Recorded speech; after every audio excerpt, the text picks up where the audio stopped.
Before I start, I should mention that while I've discussed this presentation with a number of people in the cotton industry, the views I'm going to express are my own and not necessarily those of the industry as a whole or any organisations within it. I'll start by introducing you to this bright young fella.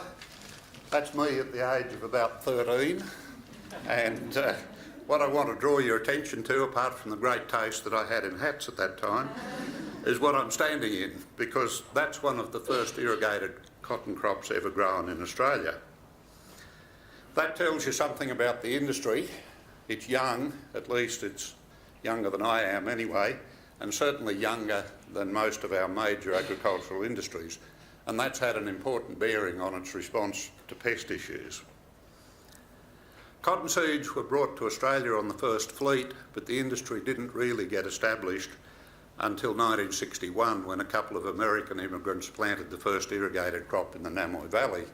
And a year later they were joined by a small group of Australian farmers, one of whom was my father.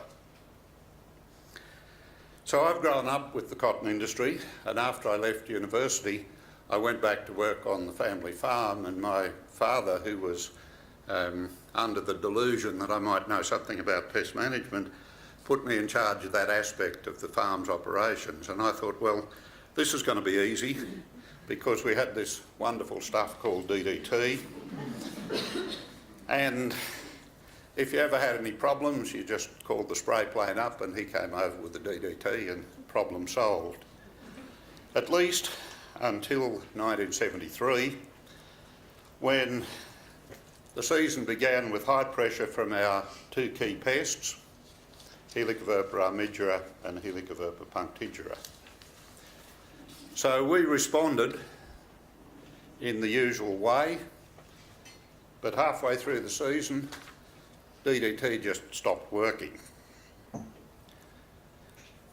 We increased the rate and frequency of applications to no avail, and we brought in other insecticides, either instead of or in mixtures with DDT.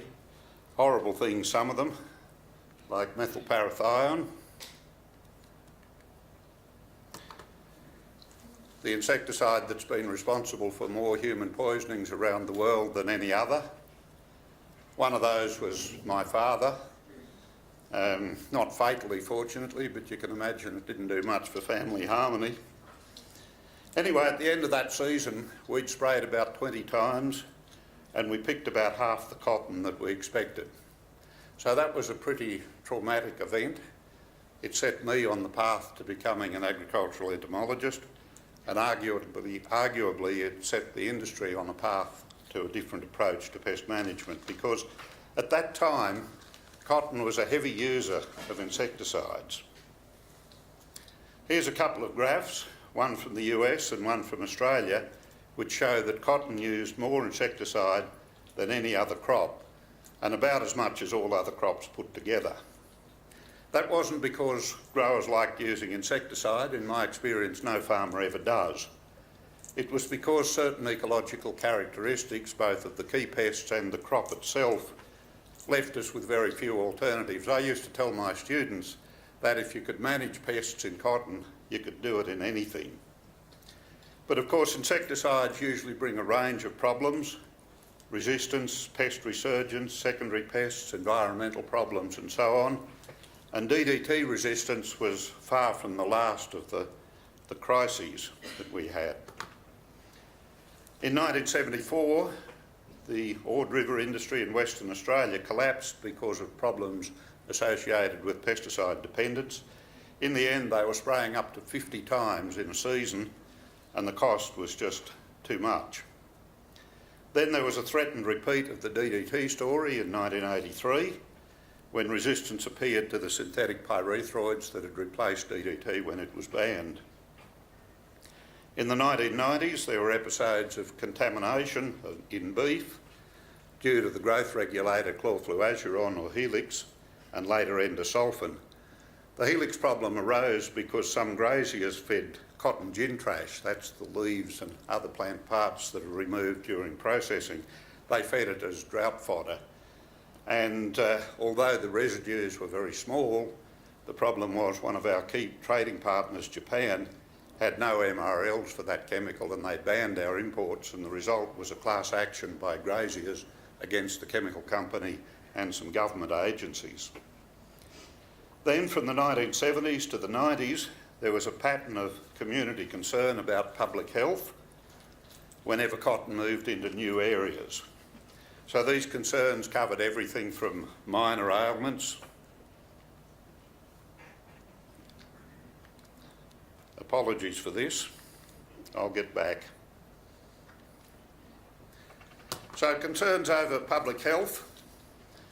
Every time cotton moved into a new valley, there'd be protest movements over everything from minor ailments up to cancer, often led by well-organised anti-pesticide groups and exacerbated by the kind of social dislocation you get whenever a new industry moves into an area. To my knowledge, none of those concerns was ever proven, although I'm sure you're all familiar with the statistical difficulties in even establishing that a cancer cluster exists, let alone what might be causing it. Still, people will believe whatever they want to. There's one incident when a spray plane was alleged to have flown near a residential area with its nozzle on, and there were complaints of everything from headaches and nausea to pests dying and gardens shrivelling up. It was later revealed that it was a new aeroplane and the owners were calibrating the nozzles with water. Anyway, while we might smile about those sort of things now, there's no doubt that in those times cotton in some areas was in serious danger of losing its social licence to farm. So how did we get out of these crises? How come we've now got a vibrant and economically sustainable industry? Here's some characteristics of the industry which facilitated the recovery. As I've said, the industry was young, so none of the traditional baggage, grandpa did it this way, so we will sort of thing. Also, it's a capital and technology intensive industry, land development and specialised machinery, so it attracted farmers who were generally younger, better educated and more entrepreneurial than most industries. Even today, the average age of cotton growers is 39 versus 56 in agriculture as a whole, and most of our growers are tertiary educated. Also, it's a close-knit industry. There's only about 1,200 growers and a couple of hundred consultants who play a key role in information transfer. And partly because of that close-knit nature, there's always been strong linkages between industry, extension and researchers, so adoption of new technology is very rapid.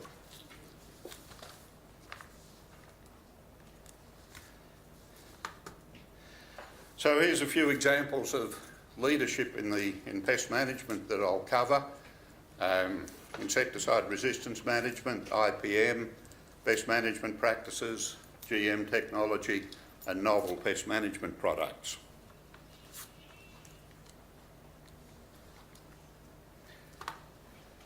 The industry led the world in proactive resistance management schemes for insecticides, a strategy based on the principle of rotating chemical groups was instituted for Helicobacter armigera from 1983, and this diagram shows the strategy in its early form in the late 80s. The aim was to restrict the use of pyrethroids to a single period of the year, a window, when it was most needed in cotton. So of several generations of Helicobacter per year, only one was subjected to selection pressure. This strategy was adopted by voluntary agreement among farmers, chemical companies and entomologists, and adherence to it was pretty much total. This slide gives you an indication of what might have happened if we hadn't instituted insecticide resistance management. In Thailand, pyrethroid resistance in Helicobacter armigera appeared in 1983, and at that time we produced about as much cotton as Thailand. So the situation of the two countries was similar, same pest, same insecticide, same time, same crop. The ties didn't institute a resistance management scheme, partly because of the difficulties of doing so with so many small growers. And the cotton industry in Thailand is now virtually defunct, whereas ours has continued to grow. Thailand's now a net importer of cotton, and Australia has grown to be the world's third largest. The insecticide resistance management strategy continues today. As new chemicals are brought onto the market, they're fitted into the resistance management scheme, and this diagram shows the current version. It's revised every year. It's still based on windows. Now we've got 4 of them, but it also includes things like limits on consecutive sprays and respraying failures and so on. Importantly, it contains restrictions on products for which there is minimal or no evidence of resistance, so it's proactive. Cotton's also a leader in IPM, trying to maximise the impact of beneficials, and that began with the identification of the major beneficial groups in the 1970s and the championing of soft pesticides by a number of entomologists through the 80s and 90s. It led to the introduction of Cero, which was the world's first online decision support system for IPM back in 1981, and how many of us even had computers back then. Others developed IPM systems which included lucent strips and food sprays, such as EnviroFeast, but IPM had only fairly limited impact until the late 90s, when its economic benefits were demonstrated by a group of farmers in the Gundawindi district through an area-wide management scheme. So this slide shows an actual spray schedule from 1999 that's on the hard end of the spectrum. Although only 11 applications are made, many of them had more than one product, so 21 separate sprays were put on. Towards the end of December, hard organophosphate insecticides were being used, things like profenifos and parathion, and 2 pyrethroid sprays, beta-cyfluthrin, in February. So the cost of that was fairly substantial, and by contrast, this is a soft spray schedule from the same time, and here the growers started with BT and NPV biopesticides, and while the grower in the last slide had to apply hard organophosphates, this guy has gone for spinosad, which is much softer on beneficials. So note that he's had to apply nothing from about late January on, while the hard grower had to apply 4 sprays after that time, and his costs are about half those of the hard grower. Economic analyses showed that there was no yield penalty for this, and therefore gross margins were better. So the IPM effort also continues today, and this is a key tool, the guidelines that assist insecticide selection. As each new active down the left-hand side there comes onto the market, it's tested in field trials by CSIRO researchers for its impact on beneficials, a number of groups across the top, and given a traffic light rating. So green for no effect, like the biopesticides at the top, and red for very damaging for the pyrethroids down the bottom.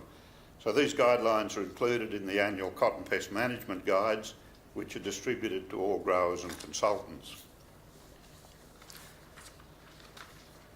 Another important component of the industry's response to pest issues is its Best Management Practices program, and from an earlier version, it's now gone to a multi-level online system, with the higher levels being audited, and about 75% of our cotton is now grown under some level of BMP.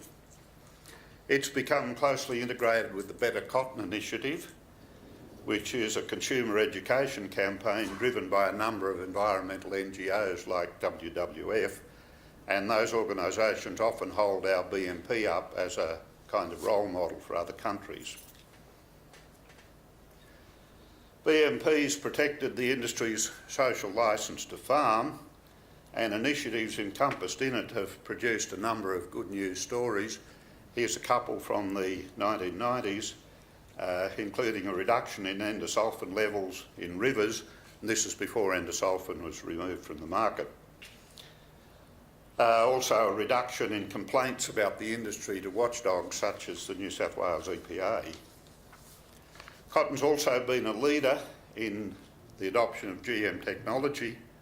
The first generation of BT cotton was introduced in guard in 1996, the same year as the US, and it expressed a single gene for the Cry1AC toxin.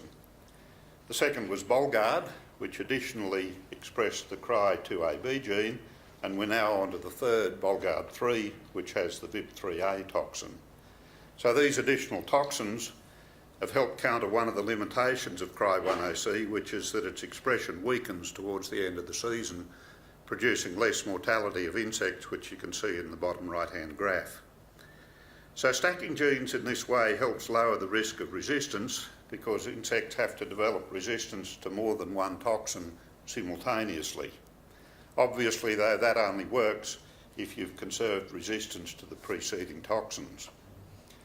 So this shows the adoption of the 3 generations of BT cotton, and it's now almost 100% of the crop. The lower figure, which is offset so it's on the same time scale, shows the use of insecticides on both GM and conventional cotton. It's clear that there's been a major reduction overall, hardly any insecticides now used against Helicoverpa.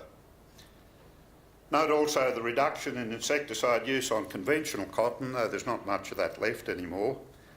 In part, this may be because of the lower kilogram per hectare rate of modern insecticides, but it's probably also due to a sink effect of nearby BT cotton protecting the conventional cotton.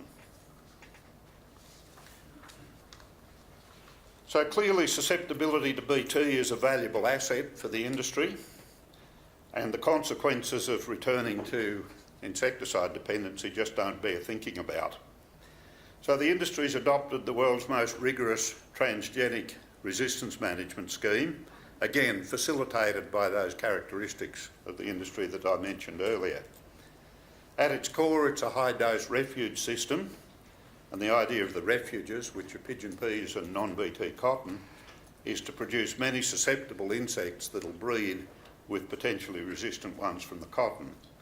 If resistance is functionally recessive, and all our known forms so far are, the progeny as heterozygotes will be killed if they feed on BT cotton. So while refuges are critical to the RMP, they're not the only aspect. They're backed up by planting windows, post-harvest crop destruction, elimination of volunteer cotton and ratoons, which are all designed to limit the number of generations exposed to BT.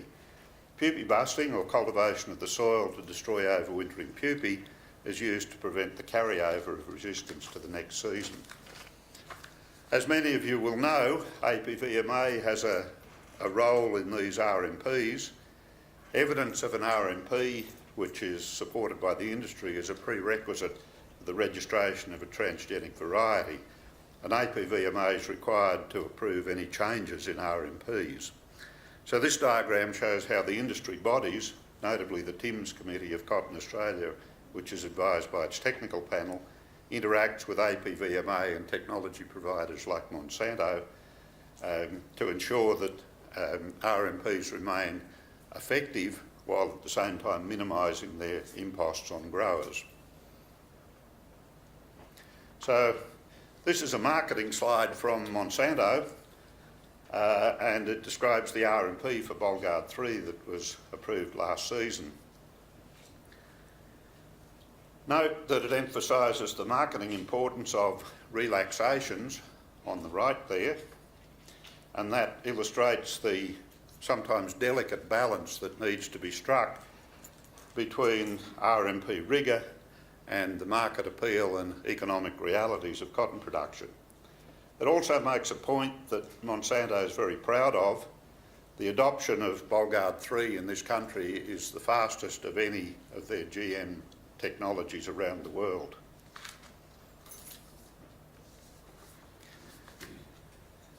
So resistance frequencies have been monitored by CSIRO and Monsanto, although lately CSIRO has reduced the frequency of its monitoring efforts to concentrate on developing techniques which might help replace traditional bioassay methods that are very labour intensive. So here's CSIRO data, and resistance to Cry1AC on the left is very rare, too rare to determine any trends with current techniques. Resistance to Cry2AB is more common and appeared to be increasing between 2006 and 2009, although those trends haven't been maintained since. Resistance to VIP3A is also fairly common. Note though that these are allele frequencies and all the alleles are functionally recessive, so homozygous individuals which can actually survive on BT cotton are much rarer. Only a small handful of them have ever been found. Here's some results from Monsanto's modelling, which includes more recent years, and there's no evidence here of an increasing trend for Cry2AB in either species, and the same for VIP3A.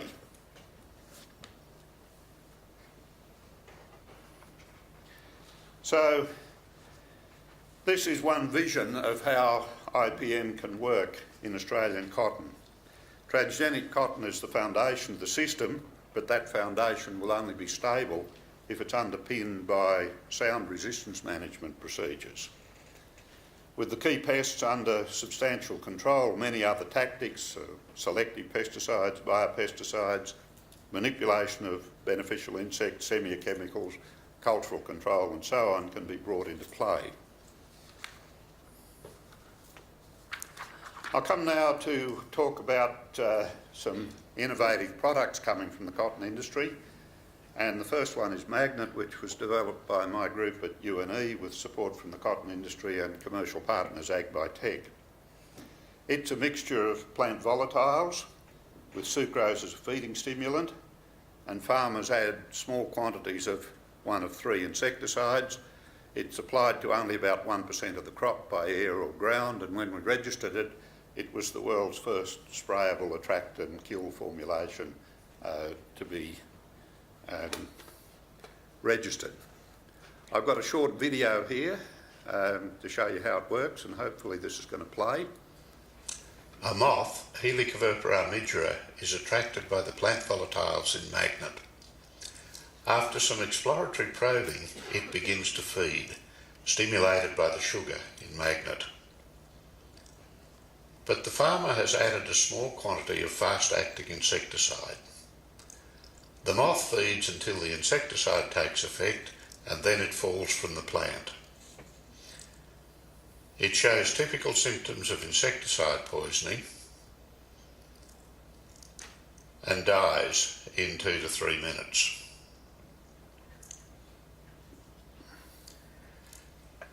The presence of blue dye in the gut. Okay. I should say you're a remarkably restrained audience. If I show that video to a group of cotton growers, they usually start cheering when the moths die.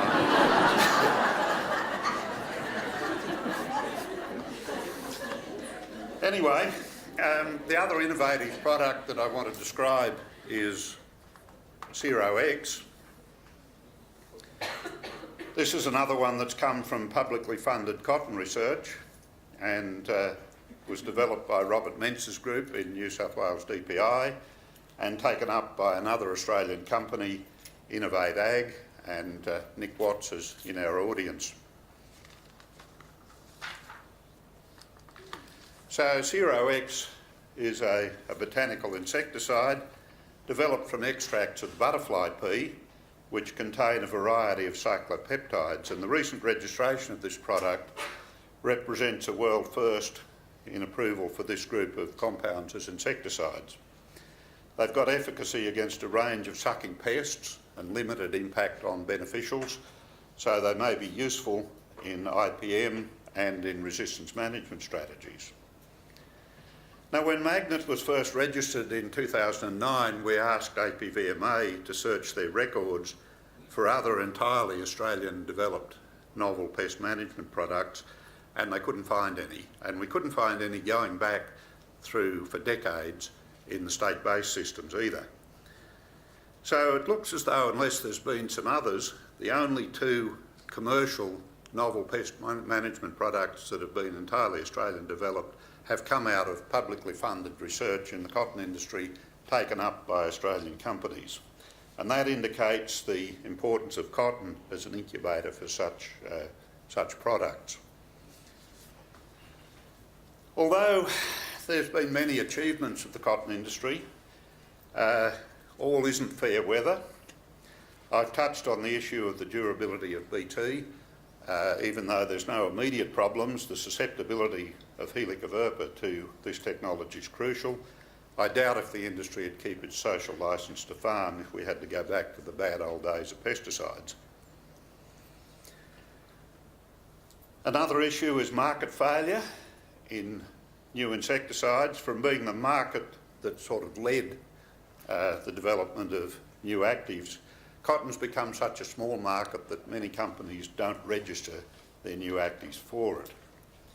Another potential concern is market failure or lack of competition in GM technology, as for example in the forthcoming merger of Monsanto and Bayer. Bayer had another GM technology that was being developed, but since the merger was announced, they've put that on ice. There's also a few other storm clouds. Some of them are interrelated: emerging pests, exotic pests, backsliding on IPM and bees, and I'll discuss these briefly. One issue is emerging pests. Typically species that were previously kept under control by sprays directed against Helicoverpa, sucking pests mostly, for which there are no commercially available BT toxins, although Monsanto's got one in the pipeline. The green mirrorid's hard to sample, cryptic and flighty, and the relationship between numbers and damage is variable. And it's complicated by the fact that other things, including weather, can cause squares and terminals to be shed. The result is that many farmers are using insurance sprays at below recommended thresholds. So this diagram shows the number of sprays applied at various combinations of mirrored density and square retention. Many of them are being applied where they shouldn't, in the orange areas there, at numbers less than 3 per metre or square retentions greater than 80%. Mirrored sprays, like those for most sucking pests, tend to be either cheap or selective, but not both. The most common one's fipronil, which is quite destructive to beneficial insects, especially parasitic wasps. So mirroreds are an example of another wider trend that's concerning, and that's backsliding on IPM. In some ways here we're a victim of our own success. Australian cotton growers get by far the world's highest yields, and there's very high yield expectations. There's fierce competition between growers and consultants to see who can get the highest yields, and that leads to a lot of inputs, including pesticides. So the lessons of the old Gundawindi group, that it's gross margins that count, are sometimes forgotten. Also, the youth of growers is a double-edged sword. We've now got a generation of growers who've only ever known BT, and when the wise old eagles of the industry, like me, get up and bang on about DDT and helix and things like that, it's ancient history. We might as well be talking about the biblical plagues of Egypt.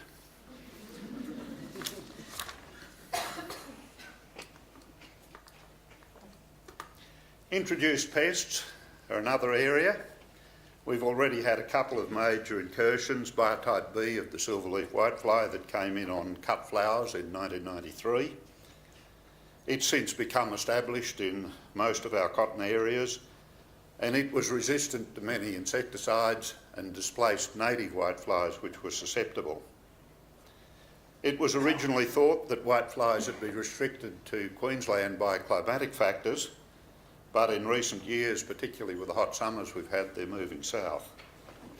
Another problem is Solenopsis mealybug. which was first seen in central Queensland in 2009, and it's devastated cotton in Pakistan.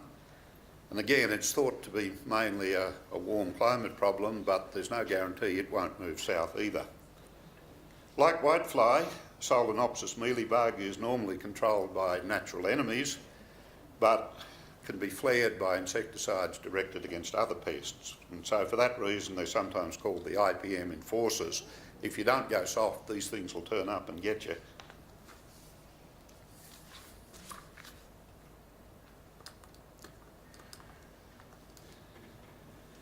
In addition, we've got a number of exotic species that are risks. So the boll weevil, it's been eradicated in the US, but it's still common in Central and South America. Lygus, the American counterpart of mirids. The brown marmorated stink bug, which is having a major range expansion in many parts of the world. None of these are controlled by BT, and their introduction would threaten our IPM schemes. And while we've already got our midgera with resistance to BT, all our known forms are recessive. There's apparently dominant resistance to Cry1OC in China, and our resistance management schemes depend on resistance remaining recessive. So the introduction of that allele would threaten resistance management. Conflicts with bees are a continuing problem. In the past, beekeepers would avoid cotton areas, but now some are starting to think it's safe to go back into the water. It's also more difficult to avoid cotton because it's spread to more valleys, and the growth of dryland cotton means it's not confined to river valleys. So the biggest problem in Australia is not with neonicotinoids, as it is in some other countries.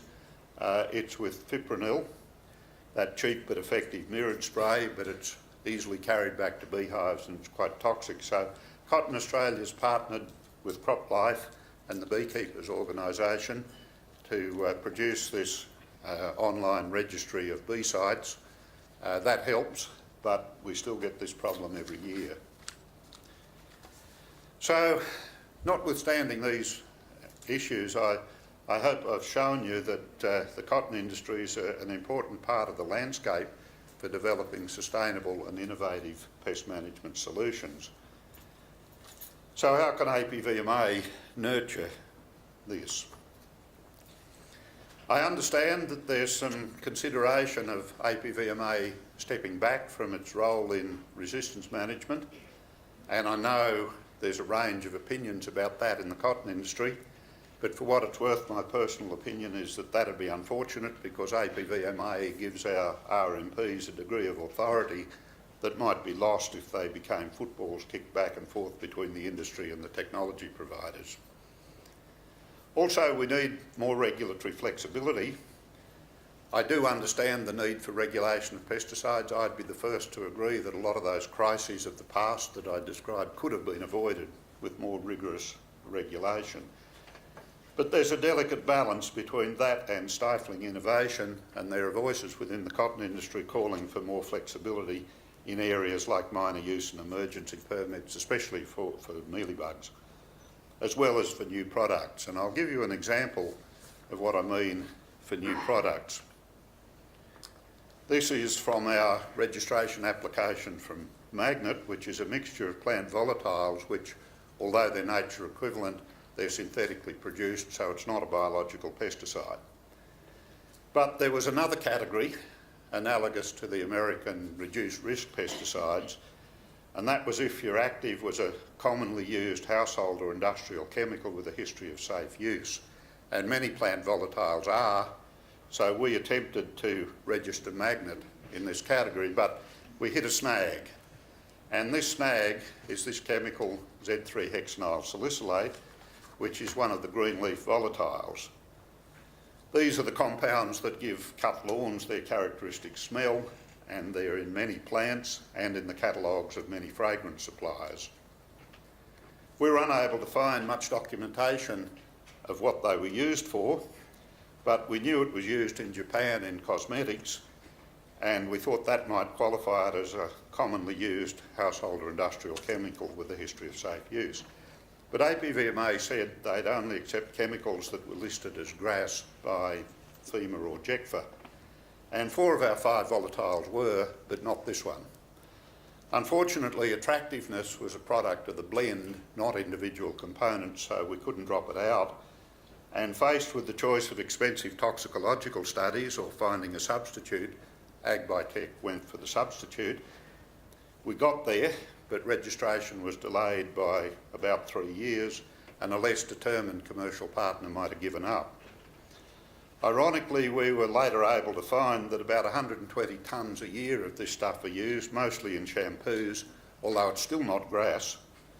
So apparently it's okay to put 120 tonnes on your heads, but for us to use a couple of grams a hectare on a cotton crop was too risky.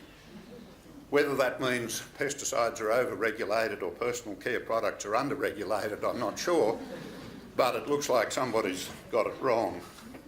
Anyway, with that I'll leave it there, and thanks to the people who've helped me prepare this talk, and again to APVMA for inviting me.